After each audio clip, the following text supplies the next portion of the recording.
In Genesis 15:1, the Lord promises to be Abram's shield and reward. But Abram asks, "What will you give me?" Then again, 5 verses later, the Lord promises Abram the land of Canaan. But Abram asks, "How am I to know that I shall possess it?"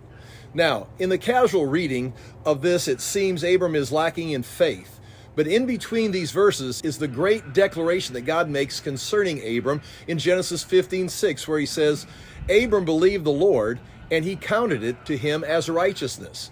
Now, in both cases, Abram's question of what and how is the translation of the Hebrew word ma.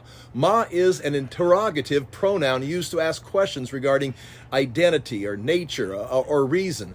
This word is used to inquire about the specifics of a situation or an object or action. It's seeking to understand more about the subject in question. In ancient Hebrew, the culture would ask questions it was a fundamental part of learning and understanding the world. The use of ma reflects a desire to gain insight and clarity.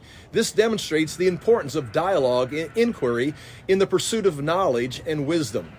The following word after ma is the word yada, translated know. It means to know, to perceive, to understand, and refers to experiential knowledge. So in verse 15:8, the English says, "How am I to know?" In the Hebrew, it's bama yada, which literally means, "By what shall I know?" Abram is not doubting. He is asking for details concerning something that he already has believed, something he has already accepted to be true. Abram was not doubting God. Abram was not challenging God. Abram was actually seeking further information because he already believed God's promises and had a desire to know God's plan, to know God's ways, and to know God's will concerning these promises. Abram was seeking to understand the word of God that had been spoken to him. Likewise, we should also seek God. We should also ask God. We should ask him the how, the why, the what of his plans, and seek to understand the revelation God has given us in his word.